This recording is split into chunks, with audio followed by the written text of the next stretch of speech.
हमारी आजकल की भागदौड़ भरी इस जिंदगी में कई बार ऐसा हो जाता है कि हमें किसी बात को लेकर बहुत ज़्यादा क्रोध आ जाता है या गुस्सा आ जाता है, और जब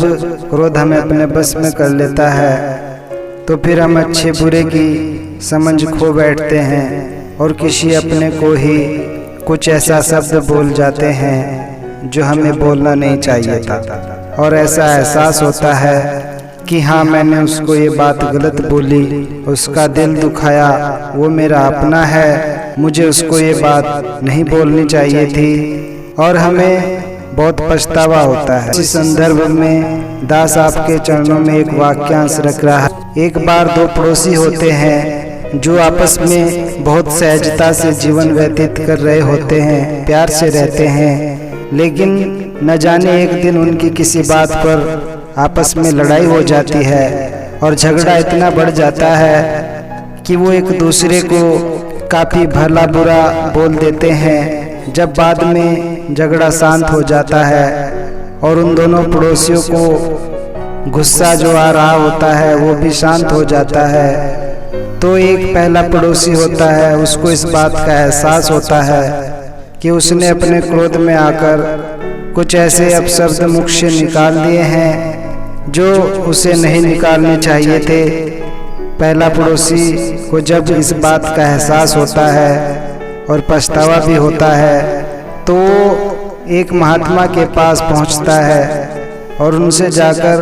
प्रार्थना करता है, विनती करता है कि हे महात्मा, मैंने अपने पड़ोसी के साथ झगड़ा कर लिया और मैंने उसको कुछ गलत शब्द अपशब्द कह दिए हैं, कुछ गलत बोल दिया है, इसलिए अब मुझे इस बात का पछतावा हो रहा है और अब मैं अपने बोले गए हुए शब्दों को वापस लेना चाहता हूँ। तो महापुरुषों, महात्मा ने उस इंसान की बातों को बहुत ही सहजता से सुना और फिर उस व्यक्ति से कहा कि बेटा, आश्रम में आपको जितने ये पंख दिखाई दे रहे हैं, महापुरुषों, पंख जो पेड़ पौधों पर चिड़िया होती हैं, पक्षी होते हैं, उनके पंख नीचे जमीन पर गिर जाते हैं। दास उन पंखों की बात कर रहा है, तो तुम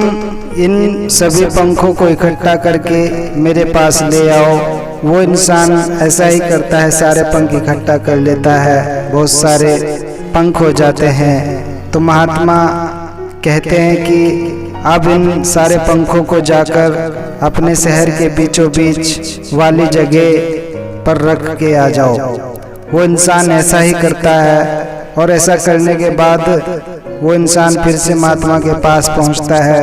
महात्मा ने फिर उस इंसान से कहा कि अब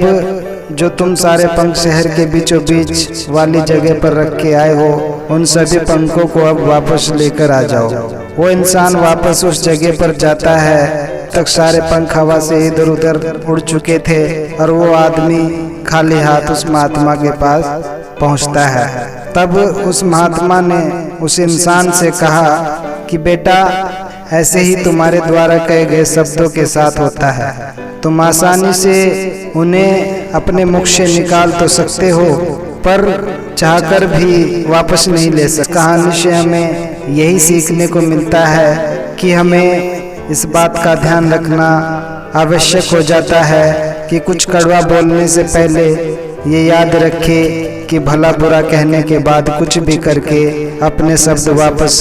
नहीं लिए जा सकते। लेकिन अगर आपको पछतावा है और आपको एहसास है कि आपने अपने किसी सगे संबंधी या दोस्त के साथ कुछ गलत शब्दों का प्रयोग किया है, तो आप उस व्यक्ति के पास जाकर क्षमा जरूर मांग सकते हैं और मांगनी भी चाहिए। लेकिन महापुरुषों, हमारा जो ह्यूमन नेचर होता है वो कुछ ऐसा होता है कि कुछ भी कर लीजिए, इंसान को कहीं ना कहीं हर्ट हो ही जाता है। जब आप किसी को भला बुरा कहते हैं तो वो उसे कष्ट पहुंचाने के लिए कहते हैं, पर बाद में आप ही को अधिक कष्ट होता है। खुद को कष्ट देने से क्या लाभ, इससे अच्छा तो कि आप चुप ही रहा।